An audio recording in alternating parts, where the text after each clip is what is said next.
Hello, and welcome to Improving Grid Resilience, our panel here for UT's Energy Week. My name is Mose Buchele, and I'm going to be your moderator for the day. I'm an energy and environmental reporter at the local NPR member station, KUT 90.5.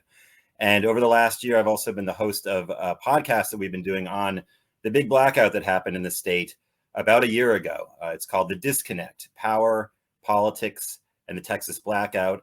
And so you can see maybe why I've been asked to moderate this particular panel that we're doing here today. I guess I'll start off just by introducing our other panelists, and then we're going to just move right on with some questions. With us today, we have Eric. Eric, is it Gimon or Gimon? Well, I heard it's pronounced both ways as I tried to research at other panels. Anyway, Eric is a senior fellow with the group Energy Innovation, and he works there on questions of renewable energy integration. He focuses on electricity power markets. And before he got there, he actually spent 15 years as a researcher in quantum gravity and high energy physics at some of the world's top research institutions. So he's bringing a kind of unique perspective to these questions we're going to be discussing today. Next panelist I will be introducing is Cyrus Reed. If you know the world of Texas energy and environmental policy, you know Cyrus. He is the conservation director with the Lone Star Sierra Club. Before taking that role, he was also the Sierra Club's lobbyist on energy and air quality issues. You see him all the time at the state ledge whenever there's a session going on. He's also directed the Texas Center for Policy Studies. So welcome, Cyrus. The next person I would like to introduce is Caitlin Smith, Senior Director for Regulatory External Affairs and ESG at the group Jupiter Power. Caitlin is someone who I call when I am trying to figure out some of the most confusing and confounding intricacies of proposals that you might hear at the Texas Public Utility Commission, proposed changes to the power market structure and things that no normal person should probably be able to grasp. And she does a great job of taking those very complicated topics and turning them into easily understandable things that I can bring to my audience. Caitlin is at Jupiter Power, is a leading, she works on figuring out the company's policy positions when it comes to U.S. power markets and its environmental, social, and governance strategy. And I didn't know this until I saw her bio, but she also works with a group called Pink Granite, which is a network that works to promote women in policy and politics in Texas. So welcome, Caitlin. And finally, we have Erica Bierschbach. She is VP of Energy Market Operations and Research Planning at Austin Energy. And that is, of course, our very own city-owned electric utility here in Austin, Texas. So she really kind of works where the rubber meets the road in terms of a lot of these things we're going to be discussing. She is responsible for the utility's physical and financial power portfolio on the ERCOT wholesale electric market.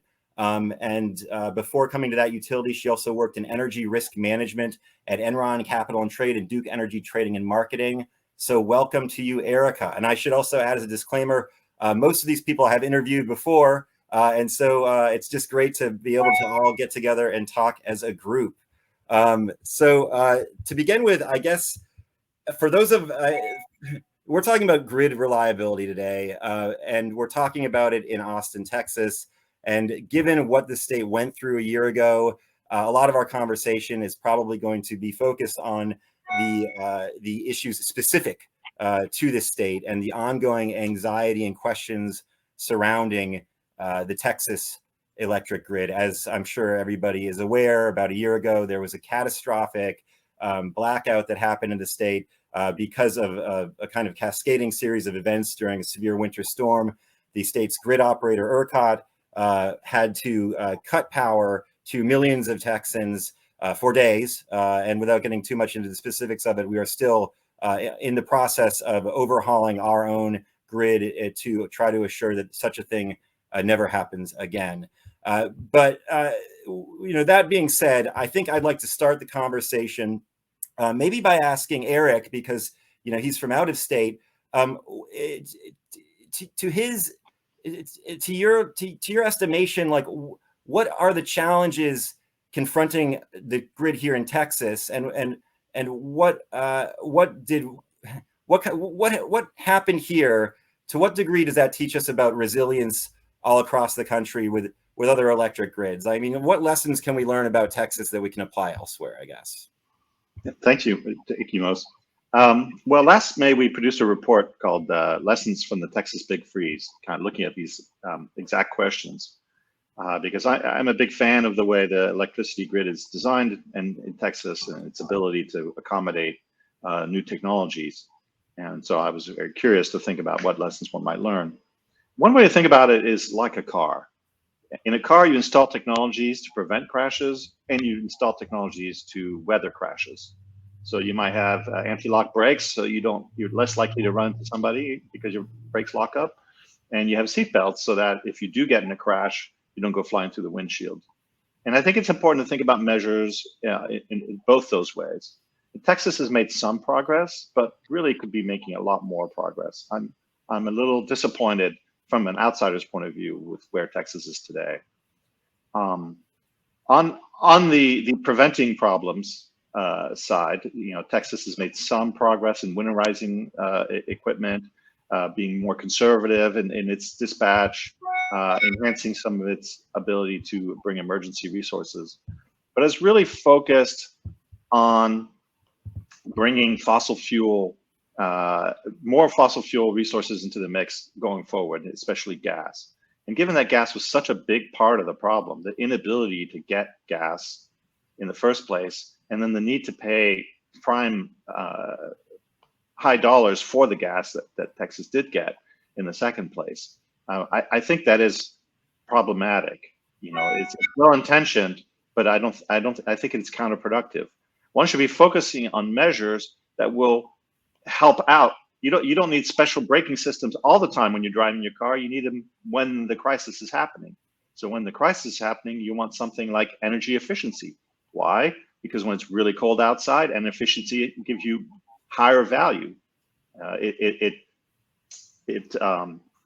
means that you have even less electricity you need to generate. And in the Northeast, when they've confronted the problem of having pipelines and shortages of gas and so on, they thought about dual fuel. I'm not a great fan of burning oil, but at least it's focused on this idea of adding a resource that will matter when things take a turn for the worse. Now, trying to create markets and obligations for new gas capacity you use all the time. So if you add more capacity in a market system, you're going to push something else out. At the end of the day, you're not really going to have extra when you need it. So one big concern I have is a focus on the kind of more regular conditions of the grid and not these conditions that are important for resilience. I think there is a lot of really great questions there and things I want to dig into more as we proceed. Specifically, like what are some of the restraints that are stopping us from maybe taking up some of the things that you've just discussed, both market constraints and maybe even political constraints. But before we get into some of that nitty gritty, I'd like to just kind of get the lay of the land in terms of what has changed in Texas. Eric gave us a kind of overview of what happened with this blackout. We saw this extreme weather knock out power plants' ability to generate power, primarily natural gas facilities, which are the backbone of the grid during the winter months in Texas. But as he indicated, we also saw massive problems with our natural gas supply chain. Gas simply was not getting to power plants. So even if they were able to run, many of them could not run at capacity. The list goes on in terms of the failures that happened. But I think I will ask Caitlin next to explain what has been done or at least proposed to try to guard against such a failure from happening again. Thanks, Mose. I'll start, and I'm sure I will miss some, so maybe Erica can fill in, and I'm sure Cyrus will tell us what hasn't happened too. So I think the listeners or viewers will know, Texas, we're in session only 6 months every 2 years. We happened to be in legislative session when the storm hit. So it was a little bit of a scramble. I gave the legislature a pretty high grade at a panel earlier this morning, and I think people were surprised, but I think they did a lot. I think we were able to assess what went wrong pretty quickly.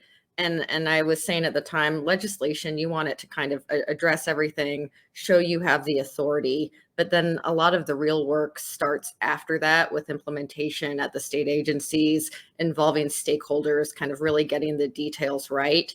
I don't want to call it low-hanging fruit, but I think just being in a crisis like that, there's a lot of operational things that you can prevent from next time. We had some of those gas compressors their power being cut. Maybe they were even being paid to have their power cut. So we were able to kind of situate the critical loads, some other things around how we're shedding load, some things around emergency alerts, how we're communicating with the public, how the state agencies are communicating with each other. I think the other big operational thing we all talk about is weatherization. So we did weatherization of power plants, so the generators, and you would talk about the gas generators.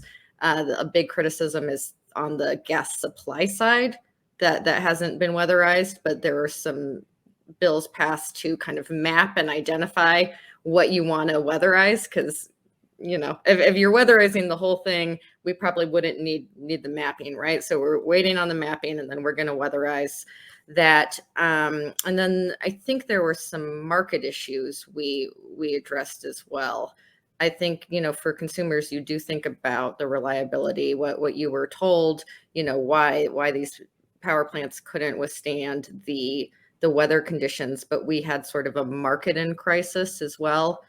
We had $3 billion that went unpaid. So we passed some securitization bills. Some of that still needs to be worked out with bankruptcy cases and things like that. And then we kind of embarked on an examination of our market design. And we have an energy only market. And I think what we are trying to do right now is kind of still based on that premise of an energy only market, things that increase reliability, but also hopefully increase or don't really decrease the affordability that we're used to with a competitive market in Texas. Yeah, the promise of the market as it was designed in Texas is that it would provide inexpensive electricity, through essentially efficiency. And after the blackout, one of the big things that happened was a shift from discussing inexpensive power to more reliable power, understandably. Mm-hmm. You obviously have people on both sides of the issue as to whether the market delivered on that promise fully, even as it was operational. But the question of how much all this is going to cost, I think, is one that will be with us for a long time to come. That was a big question I pitched to you, and I really appreciate you kind of giving that full overview. I guess the next I'm going to ask Cyrus, as someone who I have talked with extensively about some of these proposals we've seen at the PUC, to just run through. And again, these are big questions. We don't need to get into all the nitty-gritty right now. What are some of the things that haven't been done? I mean, we heard all sorts of proposals as the legislature was meeting. We heard about full force trying to connect our independent grid to other grids across the country, increase those connections. I should say there are some connections, but very minimal. We heard all sorts of other things. What's on the table that hasn't been picked up? So from our perspective, and I hope everyone can hear me, not if you can. From our perspective as Sierra Club and a lot of other organizations and some legislators, the piece they missed was they nearly focused solely on the supply side. So they said, we need to weatherize the power plants, we need to do better on transmission planning and outage planning, and we need to at least start to look at weatherization of the supply side, although a lot of us think they didn't do enough. But they really didn't focus on the demand side. And if you look at the numbers from ERCOT, they were predicting a high peak in that period somewhere around 67,000 megawatts. And if we hadn't had rolling blackouts, the actual demand was about 10,000 megawatts more than that on those February 15th, February 16th Don't quote me exactly on the numbers, but in broad terms, those are right. And yet we as a state have not invested nearly as much as other states in energy efficiency programs at the utilities for the most part. We as a state have not fully integrated things like demand response and smaller generation sources, so storage and solar, even smaller gas generation into our markets. And those are things that tend to be more on the customer side. And that's not something the legislature looked at. It wasn't that there weren't proposals or discussions of it, but none of that discussion went forward. From our perspective as well, the state agency does have a lot of regulatory power. So they, as the state agency, could be doing some of this on their own. They've started to at least say these are real issues we need to look at. They haven't actually done anything as of yet on those issues. And so I guess I don't want to dominate the conversation, but I'll stop there. I could go on if I need to. I'm sure you'll get another chance. Erica, anything to add about that before I have another question for you? But I'd just like to give other people a chance to kind of chime in. If there are any kind of really like outstanding, partial solutions to this that you feel like have not received the attention that they might warrant as we talk about overhauling the grid. I agree with Cyrus. I think the demand side of this equation isn't getting the full amount of attention that that could help the market. One thing that we want the legislators, agencies, ISO to focus on are market-based solutions, not trying to go towards mandates. This has been an energy-only market that has really, for all intents, for many intents and purposes, has been successful, and it's nothing's perfect. And so trying to understand really the problem we're trying to solve, as opposed to kind of taking an easy way out and looking at a capacity market that's being called something else, or focusing on fossil fuel because that's the crutch that we lean on, is what I'm hopeful that we're not looking for kind of that lazy kind of solution. We really need to push because that emerging technology is here, and we want to be able to embrace it through easier access to the market, lowering those barriers to entry. So, I'm in the same camp as a lot of my colleagues here, just wanting to see us thinking about 10 years down the road, as opposed to, just next winter. Yeah.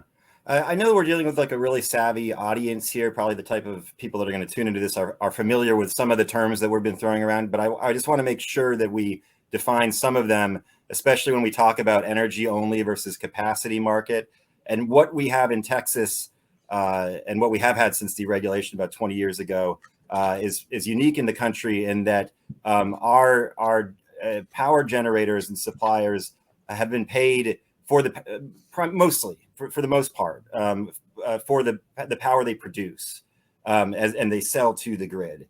There's less of a market for kind of sitting around being able to supply power, right? Which of course would provide a greater cushion, conceivably, of power in times of great need.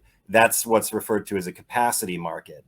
And again, without getting too far in the weeds, to what degree it sounds like, Erica's already kind of voiced this concern, but the promise at the Public Utility Commission is that they're going to maintain the energy only market, but the criticism you hear is that in all of these reforms they've kind of slowly rolled out, what they're really doing is creating a capacity market by another name. Is there I'd be curious before we move on what y'all's take on that is, just because it's I think it's interesting to me, at least.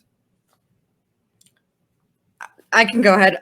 So I guess you don't have to call it a capacity market, but I think you did a good job, Mose, right? I think a capacity payment, I think of capacity as you're paying it to exist, basically.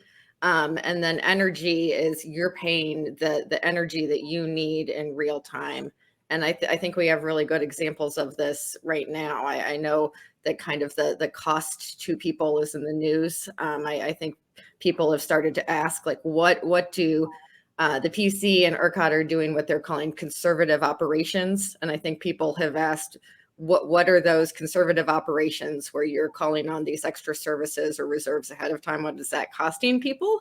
And then also in the news, we had this kind of Brazos bankruptcy where, they're there because of really high wholesale prices. So I think that's a good example. Even when you're talking about procuring these extra reserves right now, I think that's paying for capacity. You're saying, we want you to exist. We want you to be there no matter what, whether we're going to need you in real time or not. And I think those payments can be a little bit of a black box, especially when we were doing them ad hoc, because you're paying for those services, which are paid in different ways. And then they also kind of show up in our scarcity price adders. And so we're having high prices and paying for these services, and we can't really tell what the prices are. If you're sticking more with the energy only market, we did have issues with it going to those $9,000 prices, but it's more like your true marginal cost, right? What does the next megawatt of energy cost? And I think that is a good signal for the demand side as well as the supply side. And it's a good signal for investors. And I'll play off something Erica said. I think the energy only market is good, but market design is not set it or forget it. It's not like that's working, it's going to work forever. And we have changing parameters here, right? The market's based on supply and demand. Well, both of those things are changing in Texas. The supply, we're getting more wind and more solar and more batteries. The demand, we're getting more residents. Sometimes we have more oil production, sometimes we have less. Maybe now we're getting cities worth of Bitcoin mines. So those things are changing. So the market design that worked for the supply and demand 10 years ago isn't going to work in 10 years from now. And to Caitlin's point, in addition, I'll call it on the demand side, but we're having more and more people put solar or have backup generation or storage, or they're connecting EVs, which may be, right now there's not a lot of back and forth with the EVs being used as storage and then producing energy back to the grid. They're really just taking from the grid, but that's going to change in the future. So all of those things are changing, and we need a market that can react and incorporate that. Yeah, I'd like to just add one thing. All of these things are really wonderful things to keep a market vibrant if we can address the risks and the issues that they bring to the market. So looking for specific products that help, whether it's voltage type products, voltage compensation, whether it's the ramping, ECR, I don't want to get away from the acronyms, but ERCOT is looking at specific products that help with, the specific issues that intermittent resources bring to the market. So before, 20 years ago, 30 years ago, utility, really boring. The only thing that moved around was demand, and we just moved our supply, we turned things on when we needed it. And now my supply stack is extremely volatile. So it is, it takes a lot of time to be able to manage that properly and use sound risk management tools. And that's another aspect, I think, that has not been talked about a lot in our market redesign, because there are market participants that use and apply sound risk management tools and principles to their portfolio. Not all of them have done that. And now they're finding themselves in a difficult position. And so again, the market is, hopefully the market won't bear the brunt of that. So being able to incorporate that right now, I think ERCOT has it's like in a protocol, you just kind of attest to, kind of what your risk management team is or what your setup is. And you kind of just say, okay, yeah, we do this. And, being able to address that or somehow highlight that, I think would be also helpful for our market to stay efficient and hopefully, not have all the extra costs that the market is trying to apply, because market participants are going out and spending that money so then they can protect themselves, whether it's their assets or their load. If I could just weigh in, Mose, because this is a confusion that people have about energy only market design, that it doesn't pay for capacity, whatever that is. And that is completely not true. The way an energy only market design pays for capacity is through this risk management strategy that Erica talks about. Right. So a good participant in the market will manage their risk. And when they're managing their risk, they're going to hedge. They're going to pay somebody in case they're going to need more power than they thought they needed. and that paying somebody in case they need it, that's very much the same thing as a capacity payment. Part of the problem with Winter Storm Uri is you have retailers that were hedging, maybe they thought they would have 50% more power that they needed to buy, but they ended up having 200% more power than they needed to buy, because there's so much of Texas is on direct electrified heat that really goes up quickly in a cold situation. And then similarly, people aren't expecting these events to happen that often. So some suppliers who could have made bank in this situation didn't, because they didn't winterize their equipment and so on. If they'd actually winterized their equipment, they would have made way more money than they would have cost them to winterize. And so it really needs to bring the spotlight to this risk management strategy. And unfortunately, a lot of the solutions being proposed are trying to taking kind of this parental role. We're going to take this risk management away from load and supply. And that really goes against the grain of the energy market design. So, what we propose in one of our filings is, for example, that the obligation for retailers should be financial, that they should get insurance against high prices. And the fact of having the insurance would then give them the incentive to do all kinds of things, especially on the demand side. Just like in your home, you can get a discount on your fire insurance if you install, fire alarms and carbon monoxide monitors. Similarly, the kind of counterparties that would participate in insuring retailers would want to see what kind of risk strategy they had. So there would be these smart risk strategy incentive, as opposed to this kind of centralized process for telling people how to do their risk management. Can I ask another kind of basic question here? Because I'm hearing a lot of panelists talk about not kind of throwing out the baby with the bathwater, I suppose, when it comes to the Texas market, however you want to call it. But I think for most people, the idea that the market is something that should be saved or jettisoned is completely secondary to the fact that they want their lights to come on, and they don't want to pay too much for their power. And I don't want to get into a whole thing about this, but it seems to be an assumption that we've made in our discussion thus far that there is something worth saving about this market right now. Erica, you said it's worked pretty well up until last year, which is something I've heard a lot. What are some of the benefits of the way that things are right now? Like, why should we have an interest in trying to salvage this system, especially considering what happened last year? Wait, can I answer myself again there, Mose? I mean, the question is really the counterfactual. If you had a capacity market, would have Texas been better off? And I think the evidence is pretty strong that it wouldn't have been. It's unclear that these capacity market designs would have guaranteed the gas supply, made sure you had enough capacity, and so on. What got MISO and PJM, the other big markets, through these winter storm was the ability to interconnect with others. So obviously transmission would be a great way to go. And on top of that, all the other jurisdictions in California and in Minnesota and in New York, they're all looking at these questions, and they're having a hard time with the capacity construct. It's an old construct from 20 years ago that made sense when you had a very certain kind of power plant. That doesn't really make sense with the kind of technology we're going to have and the changes in weather. So there isn't if there was an off-the-shelf great alternative to the energy-only design, maybe, but I don't think there is. This is something that's interesting when you follow people that think about grid issues around the country, is that at least I've noticed they're often pointing to the way it is somewhere else and saying, oh, maybe this could work, or that, like wherever you are, it's always the wrong thing, it seems like. Erica, I would love to hear your take on that question too, just because it was something that you addressed too in one of your last comments.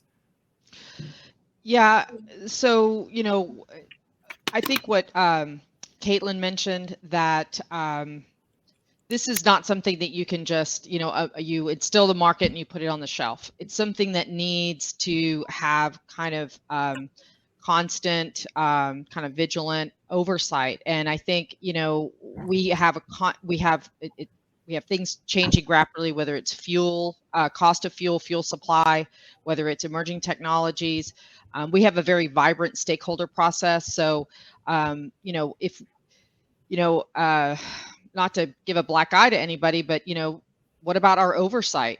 How well has that been functioning? And was there some asleep at the wheel going on that, could have helped minimize the damage that we experienced and the black eye that the whole market received? So coordination between agencies, during Landon, the little, snap that we just got a couple weeks ago, everybody was paying attention and everybody's on calls and everybody was getting along and everything was dandy. But what happens 2 or 3 years from now? We need some teeth in some of these kind of agreements or decisions or coordination that we're saying that we're doing, so then it'll stick. So then, people's feet are a little bit, to the fire.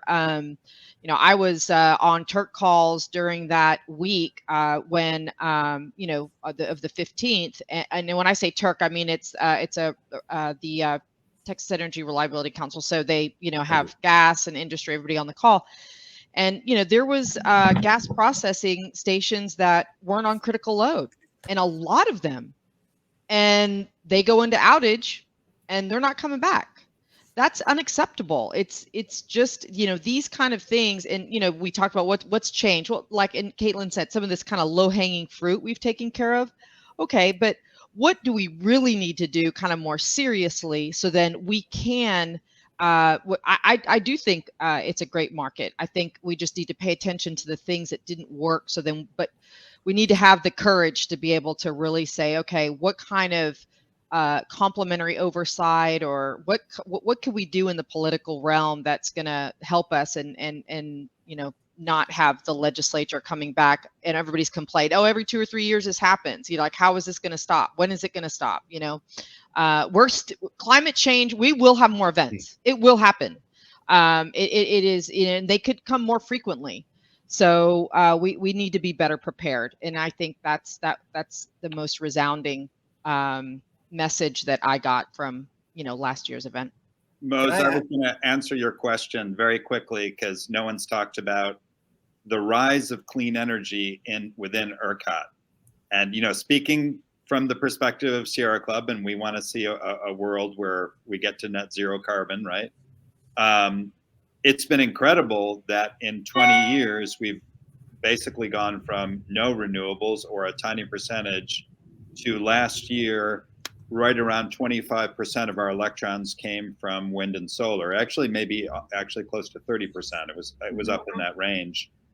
In a short period of time, that's incredible. And part of it is the energy only market where people are able to bid in just on the energy cost. And because the marginal cost of the sun and wind is zero, they're able to bid in essentially at zero. And so that's allowed those electrons to be picked, within our market. And it's also, and because we have, whether you're in Austin Energy, which is a vertically integrated, municipal utility, you can say, I want to be 100%, I want to be on a program that's 100% renewable or 100% community solar.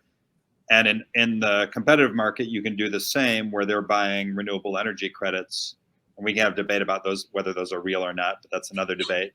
But in any case, it's led to a real boom with solar and wind. And we're seeing the same thing happening with storage, where there's a big line or queue within ERCOT for storage. Caitlin would know what we're at now. It's probably about 1,000 megawatts of storage, but it's growing.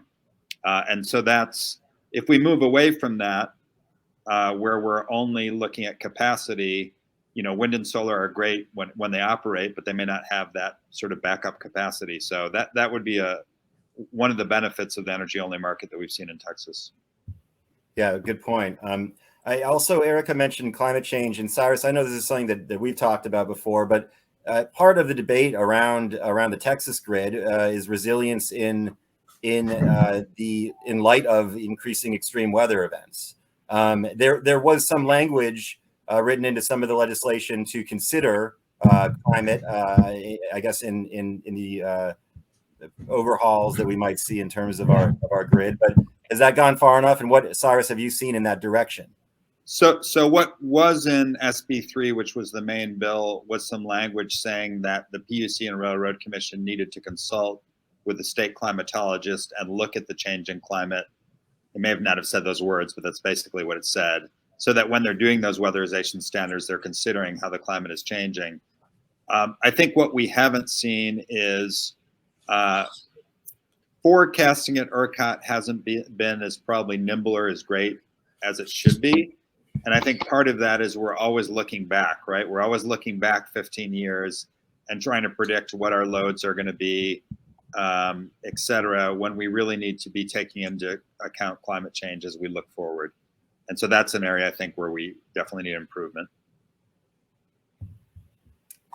Erica, I wanted to ask you, given your job at the utility, what you've seen so far in terms of the way that this has run, I guess for the last year now. I mean, how has this impacted the way that you do business? How has it impacted some of the cost assumptions you make? Just anything you want to, anything that you can provide about how this has changed the work of getting people electricity. I would be fascinating to hear about.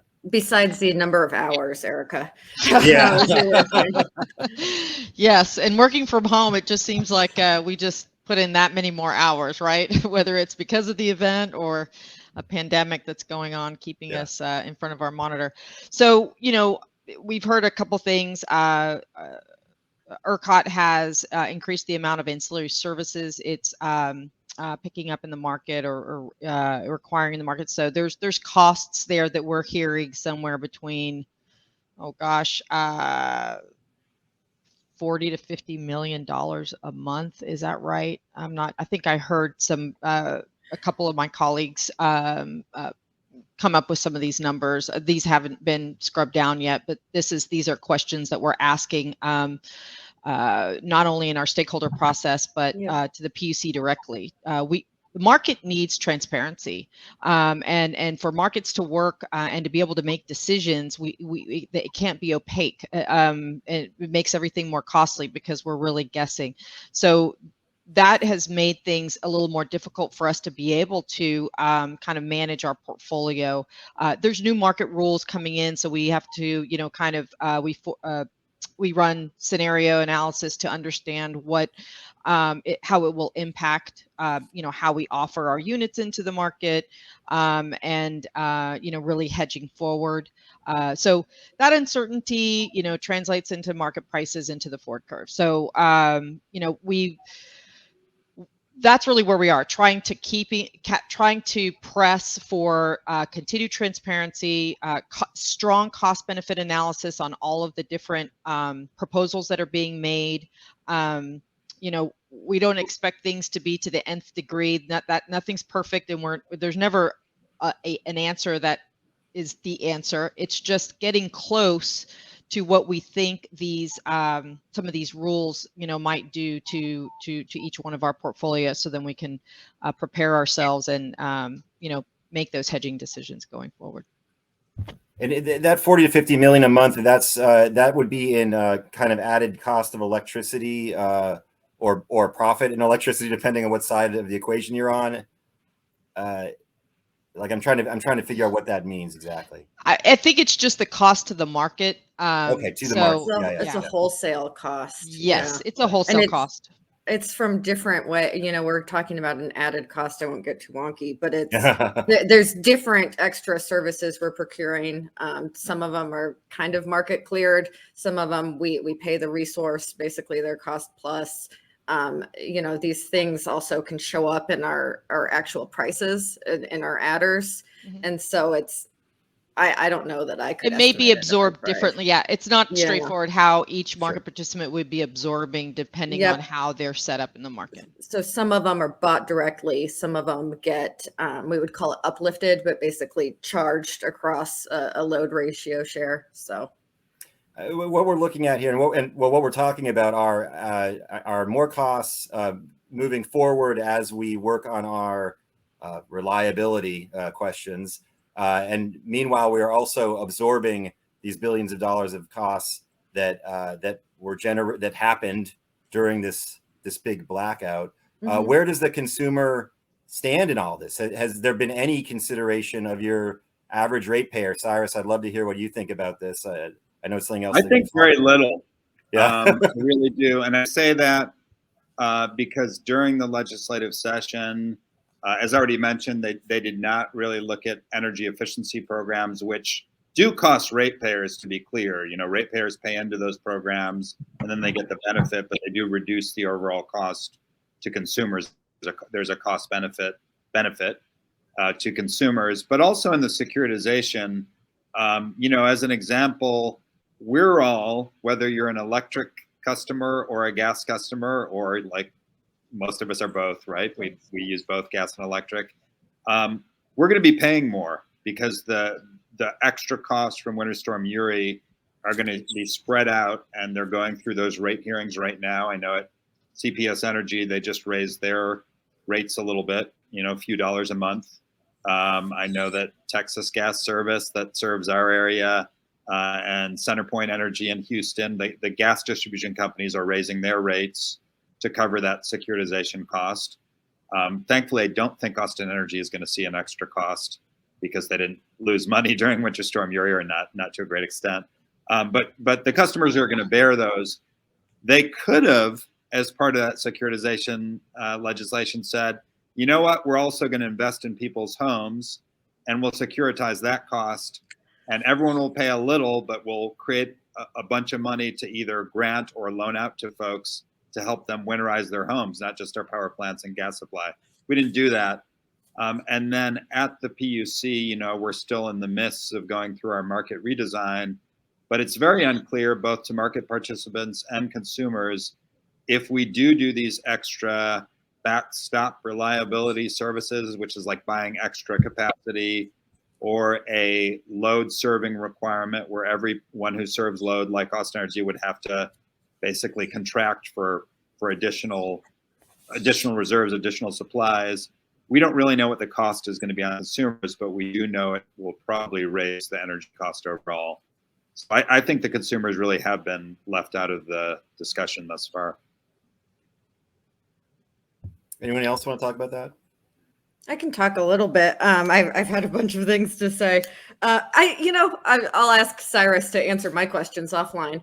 Hopefully I think there's more attention being paid to that, though. Sierra Club does a really good job. And I think just the fact that Mose, you and other journalists are asking us, what about energy efficiency? Nothing got done, but I do think the storm obviously made things a lot more personal. So I think consumers do care about efficiency, about their cost, about having their electric truck, plugged into their house, and solar panels and storage at their home in a way that they weren't thinking about it before. And so I think we're having to kind of keep up with that change as well, in defense of the changes that maybe left some things out. I think we were really dealing with an emergency. And so some of the forward-looking things are things that consumers picked up on right away. We haven't addressed yet, but I'm hopeful that we will, because I think there's more attention being paid to them than there had been in the past. We've been a super agreeable panel, so I wanted to disagree with Eric.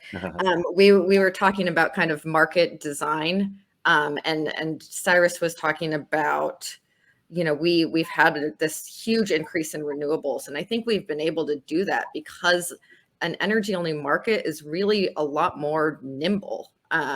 Eric did bring up, and I agree with this because it's a fact, when you have a capacity market, there's accreditation. And so you have to figure out, like, how much are we going to value the solar or wind or the storage? And it's always kind of changing.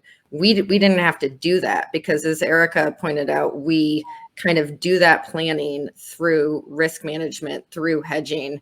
And I wouldn't call that, my disagreement is, I wouldn't call that hedging a capacity payment because it's not required, right? It's you making a kind of market-based bilateral agreement. And I know we were also talking about maybe having some more oversight on those risk management plans, but I would call that still, market-based, and you're not required to do that. And when you talk about an LLC obligation or a capacity market, you are required to hedge a certain amount. You are required to buy that capacity just to exist. I'm sorry to be agreeable, but I don't disagree with you on that. But I was reaching because we were all kind of just smiling and. Well, as somebody who's been promoting energy-only markets and the Texas model outside of Texas for many years now, I think one pushback that's fair is, what happens when people aren't doing the risk management right, where some people aren't doing the job. And if you have this fast turnover of retailers like you see in Texas, where people are kind of undermining, getting people to switch based on low prices, they can skimp on some of this long-term 1 in 10 year event kind of insurance, and know that they can get more market share that way. And then when it happens, they just go bankrupt. One of the problems for consumers out of this, what happened last year, is the consolidation in the retail industry with all these bankruptcies. The big players were basically able to cover, they were able to get their insurance with their big balance sheets, basically. And, theoretically, they'll want to get that back as time goes forward. I can see like a 10% increase in prices easy over the long term. But I totally agree with you, Caitlin. What I love about the energy-only market is how nimble it is. And and how it's been able to bring in wind, solar, batteries, and all these things without much of a mandate. And less people think that this is a bad thing from the point of view of resilience. Vibrant Clean Energy did a study where they modeled the Texas grid with a higher penetration of batteries and solar and wind and so on, and they found that it was able to weather the event much better than the current system.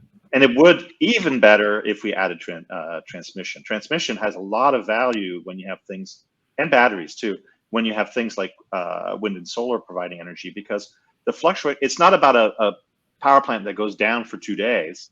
It's a wind farm that might drop an output for 20 minutes. And the 20 minutes will be different in Oklahoma than in Texas, than elsewhere. And so if you're able to leverage this ability to get power, to move power around the country, you can really ride through even better. And similarly with a battery will get through some of the dips. You don't need a battery that gets you through 4 or 5 days. The raw energy is there for those days. First of all, just show of hands. How many people here agree that increased transmission from our Texas grid to other grids would be helpful? Okay, so we're seeing some disagreement. Finally, maybe there's some tiny bit of disagreement on the panel. Erica, why do you think it might not be quite as helpful as maybe some other people think?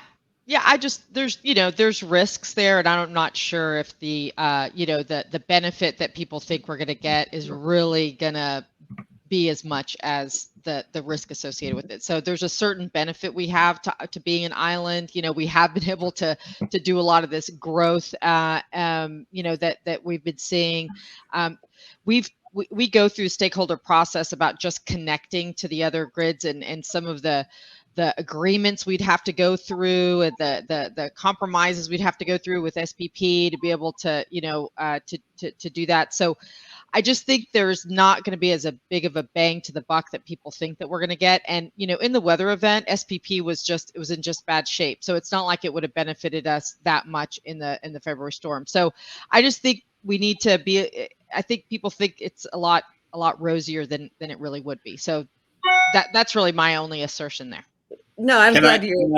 Can I put an asterisk? Yeah, I was going to put an asterisk too, but you go ahead. Yeah, I was going to say yes, but we would benefit more by building out transmission within our own system first. Yeah, there's a lot of needs just here within Texas. We have so many congestion issues that prevent a lot of wind and solar from getting to their, where the demand is. So we would benefit Agreed. by improving our own transmission first before we hook up to the other systems. Well, and my asterisk would be, I think you're talking about two different things, right? I think there's some notion that we could connect to other grids and remain our own Texas jurisdiction. And great, let's do it. But to Erica's point, I think the answer, are there benefits? Yes. Is this a 20-year policy process? Because Southern Cross, which is just an AC or a DC line, not an AC line, is I think a decade into discussions. So it's a lot of questions on, who pays for it, right? Does just one, who gets to build it? Why does Encore get to build it and not Erica? And do all ratepayers have to pay for it, or just certain ratepayers? And if we export the generation, who gets paid for that? Do some people get that back? Do utilities get some of that? So there's a lot of stakeholder questions that, you know, I'm sure Cyrus and I could hold up for several years. So. Well, from a modeler's point of view, I can tell you that you can see significant benefits, especially in Winter Storm Uri type things. And I would recommend, again, looking at Carbon Clean Energy's short paper that kind of illustrates some of that. But it's true that transmission should be more champagne than white wine or beer. You know, it's something you need a little bit of to bring a lot of value, but it's a very expensive resource. And a near at hand resource is moving to heat pumps, improving energy efficiency. I mean, that is to reinforce what Cyrus is saying, that is the biggest low-hanging fruit that could drive the most value for Texas. And the question is, how is that going to happen? What are the incentives going to be so that happens? Because it takes money to do that, and it's not always capital that people have available. Right. This is where we opened our discussion, and I'm really glad that you're taking it back here because, and it kind of falls in with the question of transmission too, or so many of the other proposals that we've touched on. Eric, you ask, how is that going to happen? As a journalist, I'd also be curious to know, why hasn't it happened? I mean, some of these things that we're talking about seem frankly like they make a lot of sense. And yeah, it might be difficult to hash out among, market participants, people, buying and selling on the grid. But why should, what have been some of the, not just market constraints, but frankly, political constraints to some of what appear to be some of the most common sense questions to solve our problems here? I think we get back to who pays for it and who has the incentive to do it. And energy efficiency, unless we figured out a way to do it in the market, we right. Just like, you could imagine a world where instead of having renewable energy credits, we'd have demand reduction energy credits, and we'd set a goal and say, we're going to buy and sell these credits and meet a certain goal. I mean, that's one thing I've thought about as maybe a way to get there. But the other way to do it is you say, utilities, you will run and this is the way we traditionally do it. You say, utilities, you will run these programs, you will meet these goals, and you'll charge the ratepayers, to get to those goals. And so, as an example, Austin Energy has their own energy efficiency goal. And so every year they create a little tariff, a community benefit charge that everyone pays into, or most people pay into, and that pays for those energy efficiency programs and other customer assistance payment programs. And we have those similar programs, although probably to a lesser extent, at the large transmission and distribution utilities in Texas. But again, the goals are very, very small, and we've never prioritized heat pumps, with inverters, which is the obvious thing to do for these kind of large peaks in the winter. I seen a couple statistics out there. It's in the Houston Chronicle, so I guess I believe it. But 50% of Texas homes are not properly insulated, and then 61% of Texas homes relies on electric heating. And we're not talking about efficient electric heating. We're talking about a resistance heating, basically. So not the modern heat pumps that you have being produced today. So figuring out a way to get the modern heat pump into buildings, not just new buildings, but existing buildings, that would be huge. But I think it will cost money. Although if you compare that cost to some of the other proposals out there, it actually costs less. But figuring out how to pay for it and who pays for it, that's not easy politically, and you don't have any natural political lobbyists other than the Sierra Club and a few others. There aren't I guess there are companies that sell some of these products that lobby on it, but the utilities themselves are not lobbying for this. So somehow they have to see that it's in their own interest to do it. Right. Sorry. My big worry is like Caitlin said, the first phase was just do what you can as quickly as possible, and that has gone pretty well. And the question is in the second phase of reacting to the storm, right? Let's take Erica's Austin Energy, right? If Austin Energy has been a leader in a lot of demand response schemes, right? They have a wonderful ice storage facility downtown. That's a quite an interesting story. And now, if you make Austin Energy pay some outside provider for the resiliency that they need, right? So they have to go provide money to Luminant or whoever is going to be providing these plants in the schemes that are being floated. Then that money's gone. They have to charge their customers for that, and that's money that they can't invest in programs with their own customers that would reduce their exposure to cold temperatures with more efficient heating or better insulation.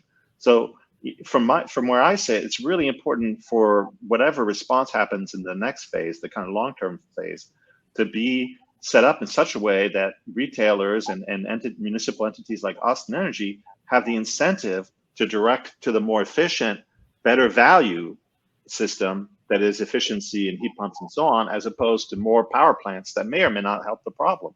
And on top of that, if you're more energy efficient, and when these big storms happens and you lose electricity, instead of dying in your house, you just wear a big sweater. That's a big difference too for the customers. Or having a fight with your wife who's from Central America and was really cold. I want to get back to, and you kind of mentioned this already, but the question of new technologies. And so I think somebody, maybe it was Caitlin, brought up Bitcoin earlier, and clearly one thing we've seen here in Texas is that the grid just does not stay the same for just in a matter of a few years. Suddenly everything seems very different in terms of where we're getting our electricity from and how we are consuming it.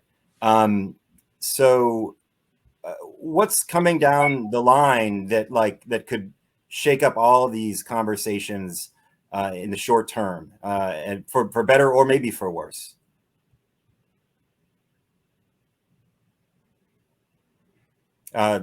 Anyone? And Caitlin, I know you mentioned technology earlier and something you've written about before. If you want to start it off. Well, so I think we've all agreed again. I think we're constantly being shaken up, right?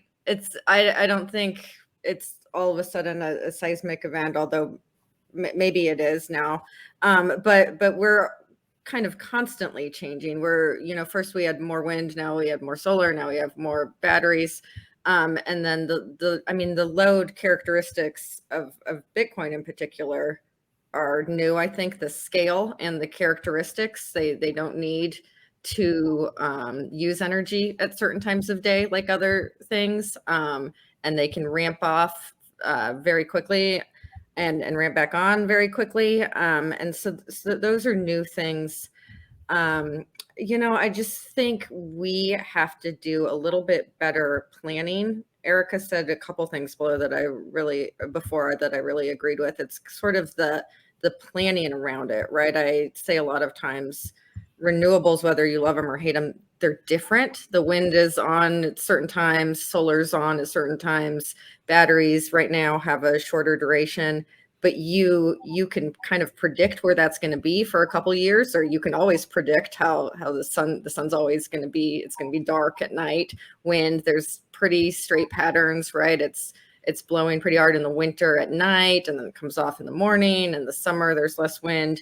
And so we just need to be better at incorporating those patterns of forecasting into our plans, I think, more quickly. Well, we only have about a minute left. I don't know if there's any final quick thoughts. I feel like maybe I should have tried to make this a little more contentious than it was, as you keep saying how much you're agreeing. But I do think we touched on some really interesting subjects, and I imagine we could probably talk for hours more about this stuff. Just about a few minutes, a little bit of time left. Anybody else have anything they'd like to add? Just again mention the growth of on the customer side of the meter, everything that's happening. ERCOT, I think to its credit, the last couple of years has started to require quarterly reporting from utilities, both the non-competitive part of the market and the TDUs are doing more reporting. So we're getting a better look into that. But to the extent we can actually incorporate that into the market and then plan for it, I think is going to be really important. Looking forward, Erica, anything that you're seeing coming down the pike? I would just say, there's not one silver bullet that's going to save the day. We're going to need to look at, there's a lot of pieces to the pie. We all contribute. Diversification, being technology agnostic, and trying to focus on the problem we're trying to solve and having the courage to do it, I think is what we need to focus on as market participants. Great. Well, I really appreciate everybody's time here today, and I do think it was a really fascinating and fruitful conversation. Thank you all, and I'm sure we'll be talking again very soon. I'll be calling you up to get quotes and get insight as we continue down this path. Thank you, Mose. Yeah, thank you very much. Thank you.